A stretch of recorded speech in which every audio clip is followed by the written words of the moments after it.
मैं ऐसा क्यों बना हूं? क्या मैं बस इसलिए बनाया गया कि अंत में यह समझूं कि मैं ही एक धोखा हूं? क्या यही मेरा अंतिम उद्देश्य था? नहीं, मुझे इस पर विश्वास नहीं है। लेकिन सुनो सज्जनों, मुझे यकीन है कि हम अंडरग्राउंड लोग कंट्रोल में रखे जाने चाहिए। हम 40 साल तक चुपचाप बैठ सकते हैं, लेकिन जब हम बाहर निकलते हैं तो हम बोलते हैं और बोलते हैं और बोलते ही चले जाते हैं। सज्जनों, सीधी बात यह है कि कुछ भी न करना बेहतर है, बहुत बेहतर। बेहतर है कि इंसान सिर्फ सचेत जड़ता में रहे। तो फिर जिंदाबाद अंडरग्राउंड। हाँ, मैंने कहा था मैं सामान्य आदमी से जलता हूं, लेकिन फिर भी उसकी जगह कभी नहीं लेना चाहूंगा। हालांकि मैं जलना नहीं छोड़ूंगा। नहीं नहीं, किसी भी हाल में अंडरग्राउंड जीवन ज्यादा फायदेमंद है, कम से कम यहाँ। लेकिन रुको, अब भी मैं झूठ बोल रहा हूँ, क्योंकि मुझे खुद पता है कि अंडरग्राउंड भी बेहतर नहीं है। कुछ और चाहिए, कुछ बिल्कुल अलग, कुछ जिसकी मुझे प्यास है लेकिन जो मुझे मिल नहीं रहा।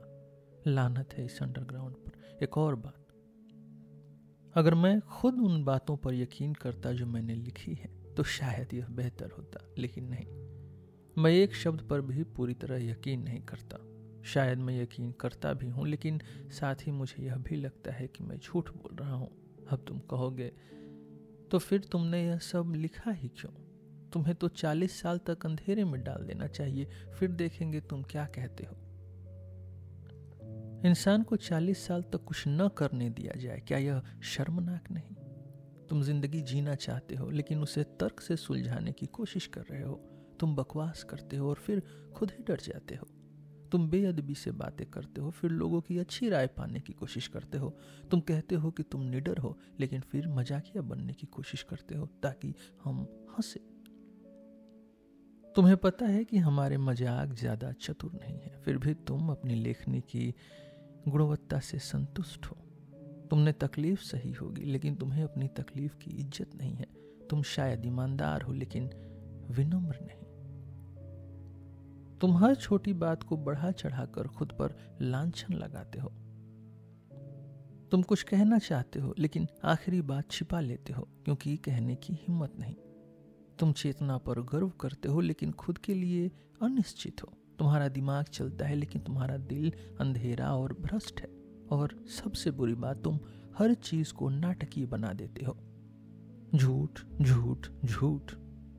मैं जानता हूं, यह सब बातें मैंने खुद ही गढ़ी है। यह भी अंडरग्राउंड का ही हिस्सा है। मैं 40 साल से फर्श के नीचे से तुम्हारी बातें सुन रहा हूं। मैंने खुद ही यह सब सोच लिया, और जब और कुछ करने को नहीं था तो यही सीख लिया। तो क्या मुझे अब इसे साहित्य कहना चाहिए? लेकिन एक सवाल, क्या तुम सच में इतने भोले हो कि यह सोचते हो कि मैं इसे सच में छपवाने वाला हूं? और एक और बात सज्जनों, मैं तुम्हें सज्जनों क्यों कहता हूं? क्यों मैं ऐसा लिख रहा हूं जैसे सच में कोई पाठक हो? क्योंकि ऐसी बातें छपती नहीं, इन्हें लोगों को पढ़ने के लिए नहीं दिया जाता। और वैसे भी मेरे पास इतना आत्मबल नहीं कि मैं इसे सबके सामने रखूं, और जरूरत भी क्या है। लेकिन फिर भी मुझे यह विचार आया है और मैं इसे पूरा करना चाहता हूं।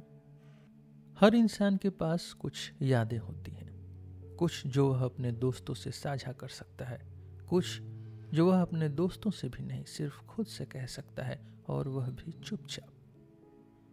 लेकिन कुछ बातें ऐसी भी होती हैं जो इंसान खुद से भी कहने से डरता है, और हर भले आदमी के दिमाग में ऐसी बातें भरी होती हैं। और जितना भला आदमी होगा, उतनी ज्यादा ये बातें उसके मन में जमा होंगी। और अब मैंने तय किया है कि पुरानी बातों को याद करूं। अब तक मैं इनसे बचता रहा हूं, लेकिन अब मैं इन्हें लिखना चाहता हूं। मैं एक प्रयोग करना चाहता हूं। क्या इंसान खुद से भी पूरी तरह ईमानदार हो सकता है? क्या वह सच से डरता है? अब एक और सवाल सज्जनों, हीने ने कहा था कि एक सच्ची आत्मकथा लिखना असंभव है। क्यों?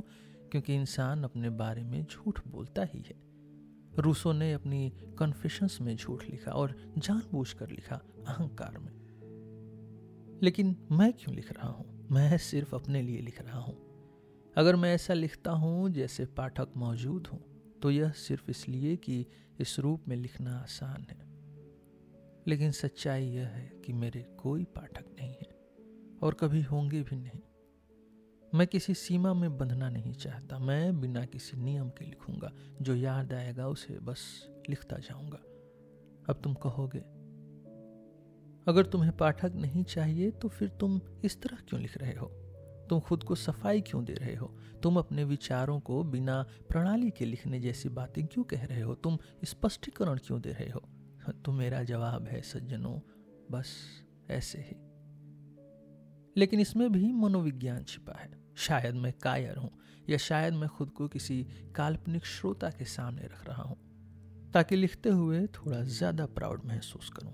लेकिन असली सवाल कि मैं लिख क्यों रहा हूं?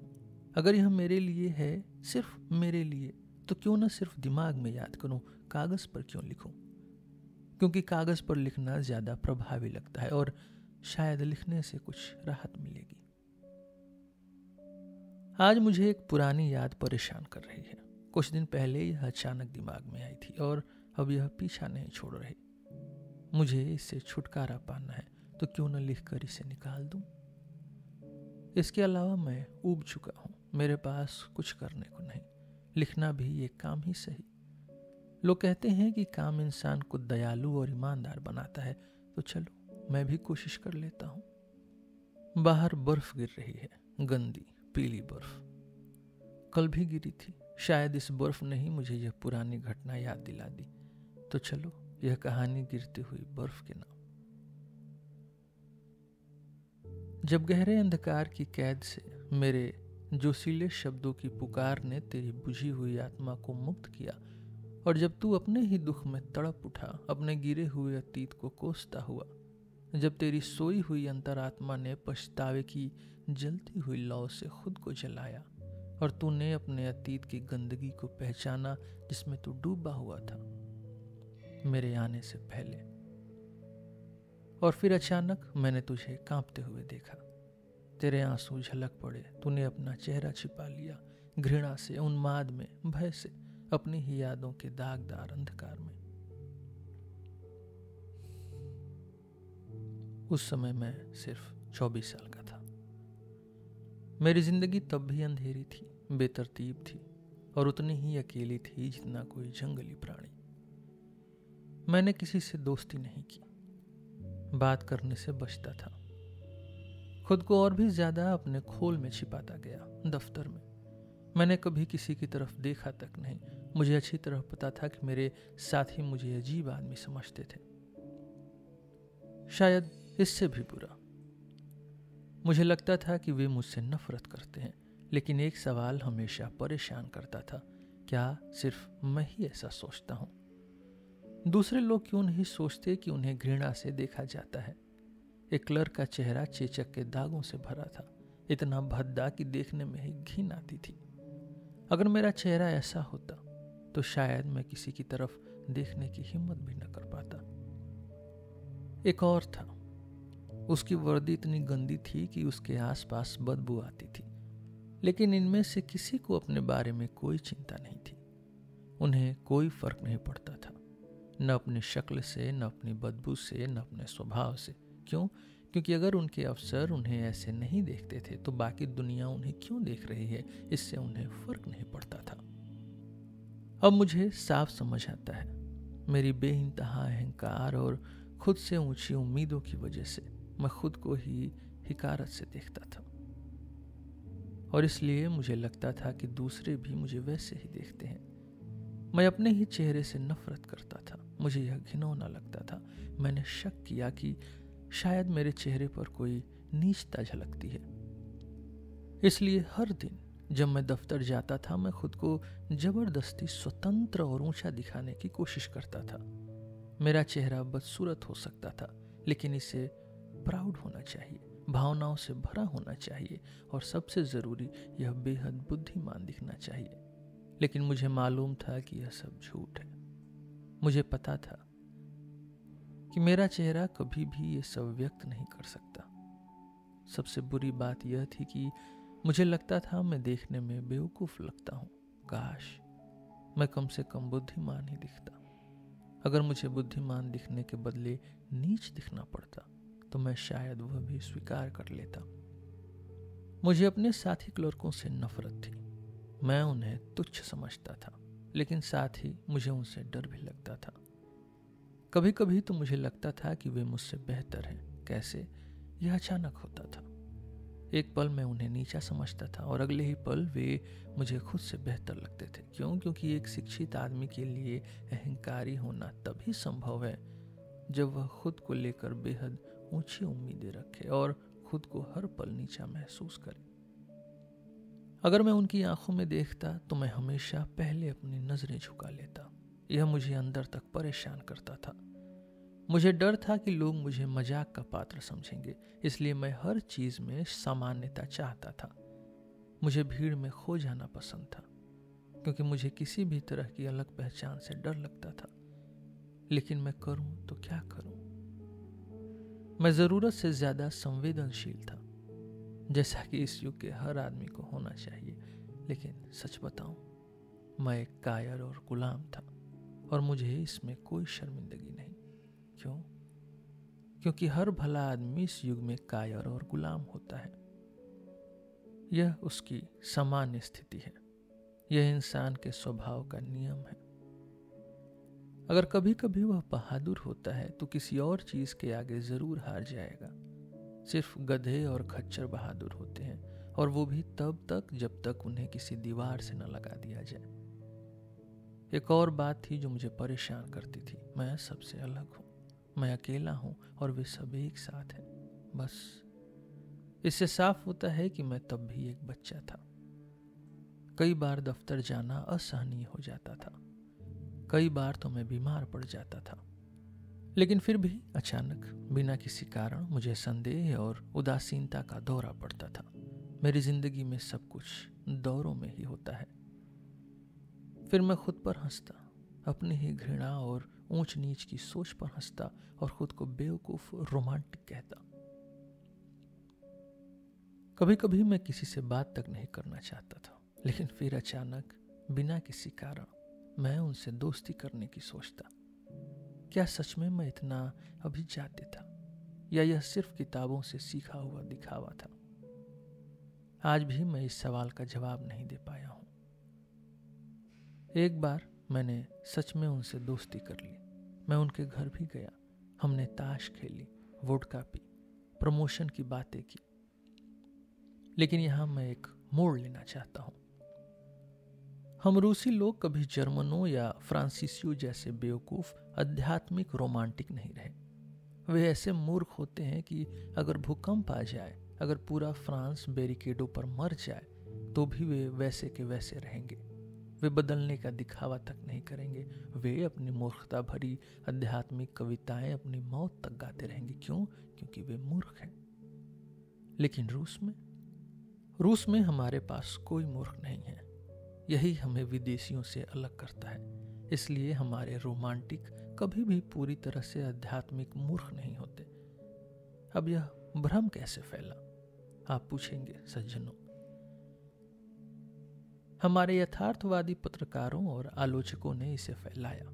वे हमेशा मूर्ख रोमांटिक्स को खोजने में लगे रहते थे। उन्होंने हमारे रोमांटिक्स की बदनामी की, उन्हें यूरोपीय रोमांटिक्स की तरह दिखाने की कोशिश की। लेकिन असलियत यह है सज्जनों कि हमारे रोमांटिक यूरोपियन रोमांटिक से बिल्कुल उलट है। उन पर कोई विदेशी मानक लागू नहीं हो सकता। और हाँ, मुझे रोमांटिक शब्द इस्तेमाल करने दो। यह पुराना सम्मानजनक शब्द है और सभी को समझ आता है। तो फिर हमारा रोमांटिक कैसा होता है? वह सब कुछ समझता है, वह सब कुछ देखता है, कई बार सबसे यथार्थवादी दिमागों से भी ज्यादा स्पष्ट रूप से देखता है। वह किसी को स्वीकार नहीं करता, किसी चीज को नहीं अपनाता, लेकिन फिर भी किसी से नफरत भी नहीं करता। वह अपने फायदे के लिए समझौता करता है। वह कभी अपने व्यवहारिक लक्ष्यों से नजर नहीं हटाता, जैसे सरकारी खर्चे पर मुफ्त मकान, पेंशन, सम्मान और पदक। और इसी के साथ वह अपने भीतर महान और सुंदर को मरने नहीं देता, बल्कि उसे कपास में लपेटकर सुरक्षित रखता है जैसे कोई कीमती गहना हो। यही वजह है कि हमारा रोमांटिक सबसे ज्यादा चतुर और सबसे बड़ा धूर्त होता है। हाँ, मैं अपने अनुभव से कह रहा हूं। अगर वह बुद्धिमान है तो वह हमेशा अपने फायदे के बारे में सोचेगा, लेकिन रोमांटिक तो हमेशा बुद्धिमान ही होते हैं। हाँ, कुछ मूर्ख भी होते हैं, लेकिन वे तब मूर्ख बनते हैं जब अपनी जवानी में जर्मन बन जाते हैं। वे अपनी महानता को बचाने के लिए वीमर या ब्लैक फॉरेस्ट में जा बसते हैं। अब मैं अपनी सरकारी नौकरी से घृणा करता था, लेकिन मैंने खुलकर इसकी बुराई नहीं की। क्यों? क्योंकि मैं खुद उसमें था और मुझे वेतन मिल रहा था। तो ध्यान देना सज्जनों, मैंने खुलकर निंदा नहीं की। हमारे रोमांटिक्स ये पागल हो जाना पसंद करेंगे, लेकिन खुलकर विरोध नहीं करेंगे। हालांकि वे पागल भी बहुत कम होते हैं। अगर कभी वास्तव में पागल हो जाए तो उन्हें स्पेन का राजा कहकर पागल खाने भेज दिया जाता है, लेकिन रूस में सिर्फ दुबले पतले गोरे लोग ही पागल होते हैं। अब देखो, बेशुमार रोमांटिक्स जीवन में ऊंचे पद तक पहुंचते हैं, और सबसे मजेदार बात, वे सबसे विपरीत भावनाएं महसूस करने में निपुण होते हैं। यह सोचकर मुझे भी राहत मिलती थी, और आज भी मैं यह सोचता हूं। यही वजह है कि हमारे यहाँ इतने सारे व्यापक हृदय वाले लोग हैं जो अपने आदर्शों को कभी नहीं छोड़ते, यहाँ तक कि जब वे भ्रष्टाचार में डूब चुके होते हैं तब भी वे चोर होते हैं, लेकिन फिर भी अपने पहले आदर्श को आंसू बहाकर संजोते हैं। दिल से वे बेहद ईमानदार होते हैं। और हाँ, रूस में ही ऐसा संभव है कि एक धूर्त आदमी पूरी तरह ईमानदार हो सकता है बिना अपनी धूर्तता छोड़े। और सबसे हैरानी की बात सज्जनों कि हमारे रोमांटिक्स जो बचपन में बिल्कुल भोले और बेवकूफ लगते हैं, वे अचानक इतने व्यवहारिक और तेज हो जाते हैं कि उनके अफसर और जनता दोनों हैरान रह जाते हैं। पता नहीं आगे यह क्या रूप लेगी। हमारा यह कच्चा माल बेकार नहीं है। अब तुम सोच रहे होगे क्या यह सब मजाक है, या क्या मैं सच में ऐसा सोचता हूं? चाहे तुम जो भी मानो, मैं इसे अपने लिए सम्मान ही समझूंगा। और हाँ, मेरी यह लंबी भूमिका माफ करना। अब दफ्तर की बात करता हूं सज्जनों। मैंने अपने सहकर्मियों से कोई दोस्ती नहीं रखी। बहुत जल्द मैं उनके साथ झगड़ा कर बैठा, और अपनी जवानी और अनुभवहीनता में मैंने उन्हें देखना तक बंद कर दिया, जैसे मैं उनसे कोई नाता ही नहीं रखता। हालांकि ऐसा सिर्फ एक बार हुआ, बाकी समय मैं हमेशा अकेला ही रहा। मैंने अपना ज्यादातर समय घर पर ही बिताया, बस किताबें पढ़ता रहा। क्यों? क्योंकि मेरे भीतर जो तूफान मचल रहा था उसे किसी बाहरी प्रभाव से दबाने की कोशिश कर रहा था, और मेरे पास एक ही बाहरी साधन था, पढ़ना। पढ़ना मदद करता था, उत्तेजित करता था, आनंद देता था, दुख भी देता था, लेकिन कई बार मैं इससे इतना ऊब जाता था कि घबराहट में मुझे कुछ करने का मन करता था, और तब मैंने खुद को घिनौने, अंधेरे, पतित विकारों में झोंक दिया। सबसे छोटे, सबसे तुच्छ, सबसे गंदे प्रकार के पतन में। मेरी तुच्छ इच्छाएं इतनी तीव्र थी, इतनी जलन से भरी हुई कि मैं लगातार एक बीमार, चिड़चिड़ा अवस्था में हमेशा रहा। मैं भीतर से टूटा हुआ था। मेरी हालत हिस्टीरिया जैसी थी। आंसू, झटके, घबराहट, बस यही मेरा जीवन था। मेरे पास पढ़ाई के अलावा कोई उपाय नहीं था। क्यों? क्योंकि मेरे आसपास कुछ भी ऐसा नहीं था जिस पर मुझे गर्व हो सके, कुछ भी ऐसा जो मुझे अपनी ओर खींचता। मैं डिप्रेशन में डूबा रहा। मुझे हर चीज में विरोधाभास चाहिए था, मुझे हर चीज में टकराव चाहिए था, और इसलिए मैंने खुद को पतन में डाल दिया। नहीं नहीं नहीं, मैं यह सब अपने बचाव में नहीं कह रहा हूं सज्जनों, लेकिन रुको, मैं झूठ बोल रहा हूं। हाँ, मैं खुद को सही ठहराना चाहता हूं। रात के अंधेरे में छिपकर चुपके से मैं गंदे पतित विकारों में डूबता रहा, लेकिन हमेशा एक शर्मिंदगी के साथ। यह शर्मिंदगी कभी मेरा साथ नहीं छोड़ती थी, यहाँ तक कि मेरे सबसे पतित क्षणों में भी। उस समय भी मेरे भीतर अंडरग्राउंड की दुनिया थी। मुझे किसी के सामने आ जाने का डर था, मुझे कोई देख न ले यह डर था, मुझे पहचान लिए जाने का डर था। मैं कहाँ कहाँ गया, कई अंधेरे छिपे हुए ठिकानों पर। एक रात मैं एक शराब खाने के पास से गुजर रहा था। अंदर से रोशनी आ रही थी। मैंने देखा कुछ लोग बिलियर्ड्स के डंडों से लड़ रहे थे। फिर अचानक उन्होंने एक आदमी को खिड़की से बाहर फेंक दिया। अगर आम दिनों में होता तो मुझे घिन आती, लेकिन उस रात मुझे जलन हुई। काश मैं भी खिड़की से बाहर फेंका जाता, काश मेरे साथ भी ऐसा कुछ होता, काश मैं भी लड़ाई करता। फिर मैं भी अंदर चला गया। शायद कोई मुझसे भी लड़ाई करे, शायद वे मुझे भी किसी खिड़की से बाहर फेंक दें। मैं नशे में नहीं था, लेकिन एक एंग्जाइटी एक आदमी को कहीं भी ले जा सकती है। लेकिन कुछ भी नहीं हुआ, मेरे साथ कोई नहीं लड़ा, यहाँ तक कि मुझे खिड़की से बाहर फेंकने लायक भी नहीं समझा गया। फिर एक अधिकारी आया। मैं बिलियर्ड टेबल के पास खड़ा था, रास्ता रोके खड़ा था। उसने कुछ नहीं कहा, कोई चेतावनी नहीं दी, बस मेरे कंधों को पकड़ा, मुझे चुपचाप किनारे कर दिया और ऐसे चला गया जैसे मैं वहां था ही नहीं। अगर उसने मुझे मारा होता तो मैं शायद माफ कर देता, लेकिन उसने मुझे नोटिस तक नहीं किया। यही सहन नहीं हुआ। काश लड़ाई होती, काश कोई साहित्यिक झगड़ा होता। हाँ, एक सही झगड़ा, एक सम्मानजनक झगड़ा, लेकिन नहीं। मैं कुछ नहीं कर सका। मैं चुपचाप वहां से चला गया, हारा हुआ, टूटा हुआ। अगली रात मैं फिर बाहर निकला, और भी ज्यादा शर्मिंदगी और ज्यादा गिरी हुई हालत में, लेकिन फिर भी निकला। अब मत समझना कि मैं कायर था, नहीं, मैं दिल से कभी कायर नहीं था, लेकिन कर्मों में हमेशा कायर था। काश वह अधिकारी डुएल लड़ने को तैयार होता, लेकिन नहीं। वह उन अफसरों में से था जो केवल बिलियर्ड्स डंडों से लड़ते थे, जो गोले के पीठ पर लात मारते थे। मैंने क्यों पीछे हटना चुना? क्योंकि मेरा अहंकार अनंत था।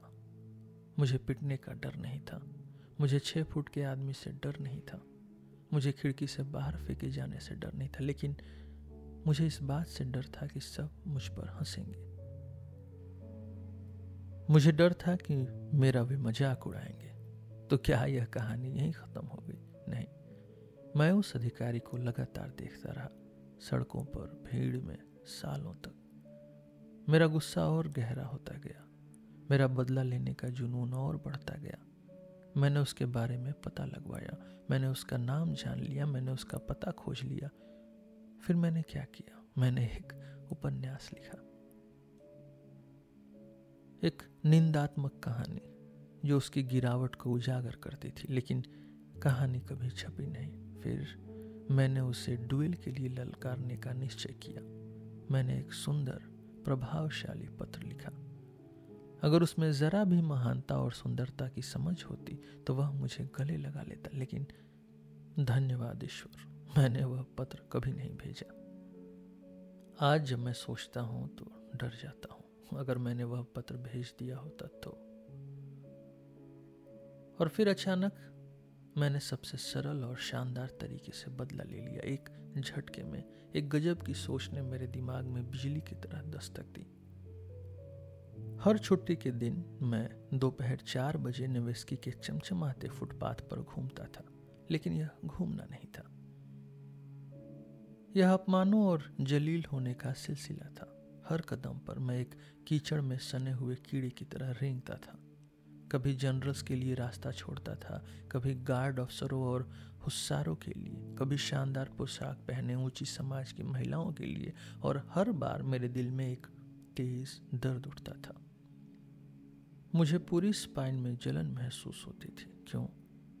क्योंकि मेरी पोशाक बदहाल थी, क्योंकि मेरा कद छोटा और दीनहीन था, क्योंकि मेरी उपस्थिति बस एक उड़ती हुई मक्खी की तरह थी, एक तुच्छ घिनौनी मक्खी जो हर किसी के लिए रास्ता छोड़ती थी। तो फिर मैं वहां जाता ही क्यों था? क्योंकि मुझे वहां जाने की लत लग चुकी थी। मुझे पता नहीं क्यों, लेकिन हर बार मैं वहां खींचता चला जाता था। लेकिन जब से वह अधिकारी मिला था, मेरा वहां जाना और बढ़ गया। मैं उसे नेवेस्की पर अक्सर देखता, और वह भी छुट्टियों पर आता था। वह भी जनरल्स और ऊंचे ओहदे वालों के लिए रास्ता छोड़ता था, लेकिन मेरे जैसे लोगों को वह सीधे चलता था। हमें देखता तक नहीं था, हमें अपने रास्ते से रौन डालता था। बस अब और नहीं, अब मैं पीछे नहीं हटूंगा। क्यों हमेशा मैं ही रास्ता छोड़ूं? मैं रात को जाग कर खुद से पूछता, कोई कानून तो नहीं, चलो बराबरी से चलते हैं। और तभी मेरे मन में एक शानदार विचार चमका, सज्जनों, अगर मैं भी रास्ता न छोड़ूं तो, अगर मैं भी उसी की तरह सीधे चलूं, अगर हम दोनों एक दूसरे से टकरा जाएं तो। इस विचार ने मुझे पागल बना दिया। मैं बस इसे ही सोचने लगा, और अब मैं नेवेस्की और भी ज्यादा जाने लगा इसी सपने को जीने के लिए। लेकिन यह कोई आम टक्कर नहीं होगी। मैं सिर्फ जितना जरूरी हो उतना टकराऊंगा, बस कंधे से कंधा भिड़े, बराबरी से। तैयारी शुरू। सबसे पहले पोशाक। अगर कोई सार्वजनिक तमाशा हुआ तो मुझे सम्मानजनक दिखना होगा। मैंने अपनी पगार में से एक एडवांस लिया, एक नई टोपी खरीदी, एक जोड़ी काले दास्ताने। पहले नींबू रंग के दास्ताने लेने का सोचा था, लेकिन फिर लगा ये बहुत चटक है। अब एकमात्र समस्या मेरा ओवरकोट था। इसकी ऊंचाई पर बैठा रैकून कॉलर बहुत भद्दा था, इसे बदलना होगा। मैंने आखिरकार अपना रैकून कॉलर बेच दिया और एक सस्ता जर्मन उदबिलाऊ कॉलर खरीद लिया। अब मेरी पूरी तैयारी थी, लेकिन यह कोई साधारण योजना नहीं थी। इसको सही ढंग से लागू करना था। लेकिन पहली कोशिश नाकाम, दूसरी कोशिश फिर से नाकाम। हर बार मैं खुद को पीछे हटते हुए पाया। मैं फिर रास्ता छोड़ देता। मैंने यहां तक कि भगवान से ताकत मांगी, लेकिन अंत में मैं हिम्मत हार जाता। एक दिन मैं इतना डगमगा गया कि उसके पैरों में गिर पड़ा, और उसने बस मुझे पार कर लिया, जैसे मैं वहां था ही नहीं। उस रात मैं बीमार पड़ गया, बुखार चढ़ गया, और फिर अचानक एक दिन सिर्फ 3 कदम दूर मैंने अपनी आंखें बंद की और हम दोनों एक दूसरे से सीधे टकरा गए। और इस बार मैं पीछे नहीं हटा। हाँ, वह मुझसे ज्यादा मजबूत था, लेकिन मुद्दा यह नहीं था। मुद्दा यह था कि मैंने रास्ता नहीं छोड़ा। मैं विजयी था, मैं बराबरी पर था, मैं घर पहुंचा गाता हुआ। अब वह कहाँ होगा? आज वह किसे रौंद रहा होगा? और फिर वही हुआ, मेरा भटकाव खत्म हो गया। लेकिन उसके बाद बीमारी, गहरी कड़वी बीमारी, पश्चाताप की। मैं इस पछतावे को दूर करने की कोशिश करता, लेकिन मन बहुत बीमार था। धीरे धीरे मैं इससे भी अभ्यस्त हो गया, या शायद मैंने स्वयं को इसे सहने के लिए तैयार कर लिया। पर मेरे पास एक रास्ता था जो सब कुछ ठीक कर देता। उच्च और सुंदर में शरण। कैसे? सपनों में डूबकर। हाँ, मैं एक भयानक स्वप्न देखने वाला था। 3-3 महीने तक अपने कोने में घुसा रहता, और उसी समय मैं कोई साधारण आदमी नहीं होता, मैं नायक बन जाता। वह 6 फुट लंबा अफसर नहीं, अगर वह भी मेरे पास आता तो मैं उसे भी अंदर नहीं आने देता। उसका अस्तित्व ही मिट जाता। मेरे सपनों में उसके लिए कोई जगह नहीं थी। मैं विजयी होता, हर कोई धूल में गिरता, हर कोई मेरे आगे झुकता, और फिर मैं उन्हें क्षमा करता। मैं एक कवि होता, मैं एक महान व्यक्ति होता। मेरे पास करोड़ों की संपत्ति होती, लेकिन मैं उसे मानवता के लिए त्याग देता, और फिर मैं सार्वजनिक रूप से अपने पतन को स्वीकार करता। लेकिन वह पतन भी शानदार होता। हर कोई मेरी महानता पर रोता, सब मुझे चूमते, मुझे गले लगाते। मैं भूखा प्यासा सड़कों पर चलता, नए विचारों का प्रचार करता, अंधकार से लड़ता, और फिर रोम में पोप गद्दी छोड़कर ब्राजील चला जाता। फिर एक भव्य नृत्य महोत्सव। मैं समझता हूं यह सब हास्यपद लग रहा होगा, लेकिन नहीं, मैं इससे संतुष्ट था, क्योंकि यह सपनों की दुनिया थी। लेकिन 3 महीने तक फिर वही बेचैनी। मुझे समाज में जाने की इच्छा होती, लेकिन समाज से मेरा मतलब एंटन एंटोनिच से मिलना। बस वही एक आदमी था जिसे मैं जानता था, लेकिन सिर्फ मंगलवार को, क्योंकि वह उसका मिलने का दिन था। अब घर जाने की इच्छा टाल दी जाती, लेकिन एंटन एंटोनिच से मिलने के बाद भी फिर वही खालीपन। तो एक और रास्ता बचा था। साइमनॉव, एक पुराना सहपाठी। क्या वह मुझसे घृणा करता था? शायद। क्या मैं उसे पसंद करता था? शायद नहीं। लेकिन फिर भी मैं उसकी चौथी मंजिल तक चढ़ गया, दरवाजा खटखटाया और खुद से बुदबुदाया, यह एक गलती है। लेकिन हमेशा की तरह गलती को मैं पूरी तरह से अपनाने के लिए तैयार था। फिर वही अपमान, जैसे मैं एक तुच्छ मक्खी था। मैं साइमनॉव के घर पहुंचा और वहां अपने 2 पुराने स्कूल के साथी मिले। पर जैसे ही मैं अंदर गया, कोई भी मेरी तरफ देखने को राजी न था। वे किसी इम्पोर्टेंट चर्चा में थे और मेरी उपस्थिति जैसे किसी ने नोटिस ही न की। ये कैसे संभव है? मैं सालों बाद इन्हें मिल रहा था, लेकिन नहीं, उन्होंने मुझे देखा भी नहीं। क्यों? क्योंकि उनकी नज़र में मैं अब बस एक नाकाम आदमी था, एक छोटा सा सरकारी नौकर, एक फटेहाल व्यक्ति, एक अदृश्य प्राणी। लेकिन इतना अपमान, यह मैंने भी नहीं सोचा था। साइमनॉव की आंखों में भी एक हैरानी थी। यह यहाँ क्यों आया? यहाँ मेरी कोई जगह नहीं है। लेकिन अब मैं बैठ चुका था। वे एक विदाई भोज की योजना बना रहे थे, फेयरवेल की, एक पुराने दोस्त के लिए। ज़्वेरको, एक नाम जिसे मैं घृणा करता था। मेरी नफरत का असली कारण था कि वह एक सुंदर और पॉपुलर लड़का था। मुझे तब से नफरत थी जब वह छोटा, प्यारा, चंचल लड़का था। लेकिन जैसे जैसे वह बड़ा हुआ, वह बदतमीज और घमंडी बन गया। वह स्कूल में पढ़ाई में बेकार था, लेकिन उसे सम्मानित प्रमाण पत्र मिल गया। क्यों? क्योंकि वह अमीर था। उसके पास 200 मजदूरों की जागीर थी और इसलिए वह राजा बन गया और हम गरीब थे और इसलिए हम सब उसकी जी हुजूरी करते थे। मुझे इस बात से और भी नफरत थी। वह अश्लील बातें करता, वह लड़कियों पर डींगे मारता। मैं अपनी जागीर की हर लड़की को छू लूंगा, वह कहता, यह मेरा हक है। अगर किसी मजदूर ने विरोध किया तो उसे कोड़े लगेंगे और मेरे साथी वे इस पर हंसते, वे उसकी वाहवाही करते। लेकिन मैं चुप नहीं बैठा। मैंने पहली बार विरोध किया और तब मैंने उसे हरा दिया, लेकिन उसकी धूर्तता ने उसे बचा लिया। वह हंसता रहा जैसे कुछ हुआ ही न हो और धीरे धीरे मैं हारता गया। उसकी जुबान पहनी थी, वह हमेशा मुझे नीचा दिखाता। मैंने चुप रहना सीख लिया। स्कूल खत्म हुआ, वह अफसर बन गया, मैं एक अदना सा नौकर। अब वह मुझे सड़क पर देखता तक नहीं था। एक दिन मैंने उसे थिएटर में देखा।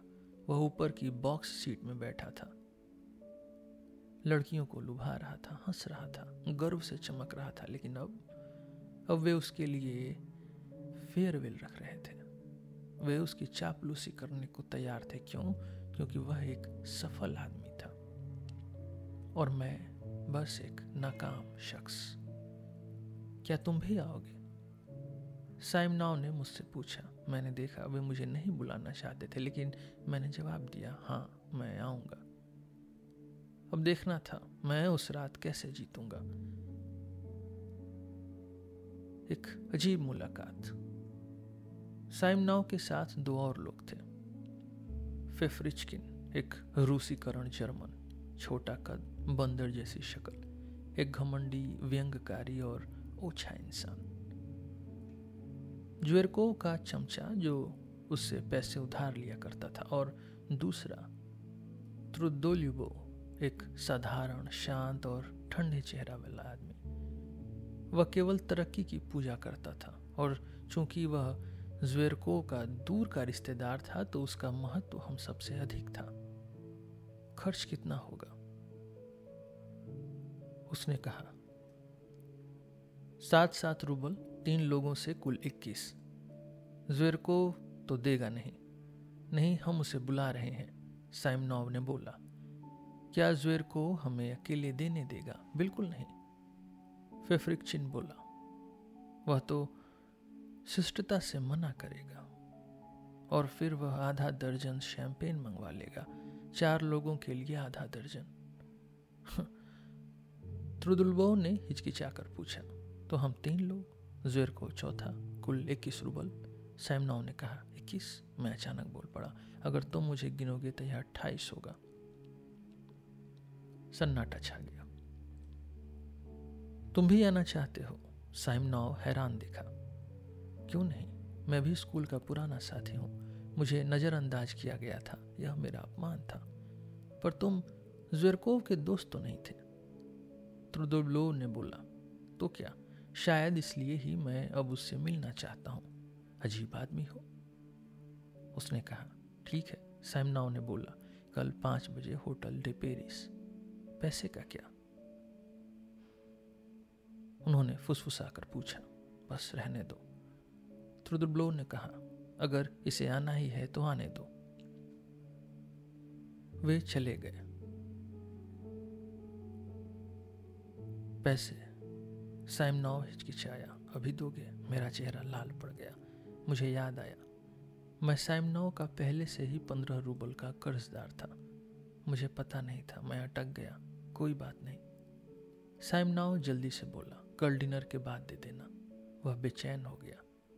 क्या मैं तुम्हें रोक रहा हूं? मैंने पूछा। हाँ, मतलब नहीं, हाँ, मुझे कहीं जाना है। वह झूठ बोल रहा था। तो पहले ही क्यों नहीं कहा? मैंने मजाकिया लहजे में कहा। हाँ, तो कल ठीक 5 बजे। उसने सीढ़ियों से पुकारा। वह मुझे निकालना चाहता था। मैं क्रोध में उबल रहा था। मुझे क्या पड़ी थी? मैं क्यों गया एक घटिया आदमी के लिए? नहीं नहीं, मैं नहीं जाऊंगा। मैं सैमनॉव को एक पत्र भेज दूंगा, लेकिन मुझे पता था मैं जरूर जाऊंगा। और सबसे बड़ी समस्या, मेरे पास पैसे नहीं थे। सिर्फ 9 रूबल थे, जिसमें से 7 रूबल मुझे अपने नौकर अपोलोन को देने थे। तो मैं नहीं दूंगा, पर मैं जरूर जाऊंगा। अपमान का भोज। उस रात मैंने भयानक सपने देखे। स्कूल के दिन याद आ गए, क्रूर, तिरस्कार से भरे, अकेलेपन से लदे। मुझे मेरे रिश्तेदारों ने स्कूल भेजा था। वे रिश्तेदार जो अब तक गायब थे, जिन्हें मेरी परवाह तक नहीं थी। मैं खामोश लड़का था, उनके तानों से पहले ही टूटा हुआ, संदेह से भरा, हर किसी को संदेह से देखता हुआ। सहपाठी क्रूर थे। उन्होंने मेरा स्वागत उपहास से किया। क्यों? क्योंकि मैं उनसे अलग था। मैं उनकी दया की भीख नहीं मांग सकता था। मैं उनके सामने झुक नहीं सकता था। मैं उनसे घृणा करता था। मैं खुद को अलग रखता था। वे भद्दे, घिनौने और कुटिल थे। उन्होंने मेरे चेहरे का मजाक उड़ाया, मेरे शरीर की बनावट का मजाक उड़ाया, मेरी चुप्पी का मजाक उड़ाया। लेकिन मैं उनसे बेहतर था। मैं उनसे श्रेष्ठ हूं। मैंने अच्छे नंबर लाकर बदला लिया। मैं कक्षा में सबसे आगे आया। वे मेरी पढ़ाई से प्रभावित हुए।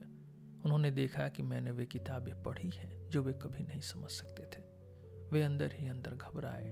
उन्होंने मुझे तुच्छता से देखा। लेकिन मजाक बंद हो गया। बस शत्रुता बची। मैंने दोस्ती की कोशिश की, लेकिन हर दोस्ती टूट गई। एक दोस्त बना, पर मैं उसे भी झेल नहीं पाया। मैंने उस पर नियंत्रण जमाना चाहा। मैंने उसे दुनिया से काटने को कहा। मैंने उसे रुलाया, डराया भी। और जब उसने समर्पण कर दिया, मैंने उसे ठुकरा दिया। मुझे दोस्त नहीं चाहिए, मुझे बस जीतना था। नया दिन, नई उम्मीदें। सुबह मैं बिस्तर से कूदा। आज बदलाव होगा, मुझे विश्वास था। मैं दफ्तर गया, लेकिन जल्दी लौट आया। मुझे सबसे बाद में पहुंचना है। अगर मैं पहले पहुंच गया तो वे समझेंगे कि मैं उत्साहित हूं। मैंने अपने जूते दोबारा चमकाए। अपोलोन को कहने की हिम्मत नहीं थी। मैंने अपने कपड़े जांचे। सब कुछ पुराना और घिसा पिटा लगता था। सबसे बुरी बात, मेरी पैंट पर एक बड़ा पीला दाग था। यह मेरी 90% गरिमा छीन लेगा। मैंने खुद को तसल्ली दी, पर यह सोचने का समय नहीं है। अब मुझे वास्तविकता का सामना करना है। ज़्वेरकोव का अपमान, वह मुझे कैसे देखेगा? त्रुदोल्युबोव मुझे नीची नज़रों से देखेगा। फेफ्रिचकिन मेरा अपमान करेगा। साइमनॉव मेरी दयनीय स्थिति पर घृणा करेगा। और सबसे बुरी बात, यह कोई अद्भुत साहित्यिक अपमान नहीं होगा, बस एक साधारण घिसी पिटी उबाऊ बेइज्जती होगी। क्या मुझे नहीं जाना चाहिए? लेकिन यह तो सबसे असंभव चीज़ होगी। मैं भाग नहीं सकता। मुझे साबित करना होगा कि मैं उनसे बेहतर हूं। मैंने खुद को कल्पना में विजयी देखा। मैं उन्हें मात दूंगा। ज़्वेरकोव को अकेला छोड़ दिया जाएगा। मैं चमकूंगा। वे मेरे ज्ञान और बुद्धिमत्ता से मोहित होंगे। हमारा मेल मिलाप होगा। हम दोस्त बनेंगे। हमारे जाम टकराएंगे। लेकिन क्या मैं सच में यही चाहता था? नहीं, मुझे इन सब की परवाह ही नहीं। मैं चाहता था कि दिन जल्दी गुजर जाए। कृपया यह दिन समाप्त हो। मैंने खिड़की खोली। बर्फ गिर रही थी, गीली, ठंडी, अंधेरी बर्फ। टिक टिक टिक। घड़ी ने 5 बजाए। मैंने टोपी उठाई। अपोलोन की ओर नहीं देखा। वह वेतन की उम्मीद कर रहा था। अब मैं चल पड़ा, शान से, भव्य अंदाज में। मैंने अपनी आखिरी आधी रूबल खर्च की। होटल डे पेरिस, मैं आ रहा हूं। गाड़ी बढ़ी, बर्फ गिरती रही, दिल धड़कता रहा। अब क्या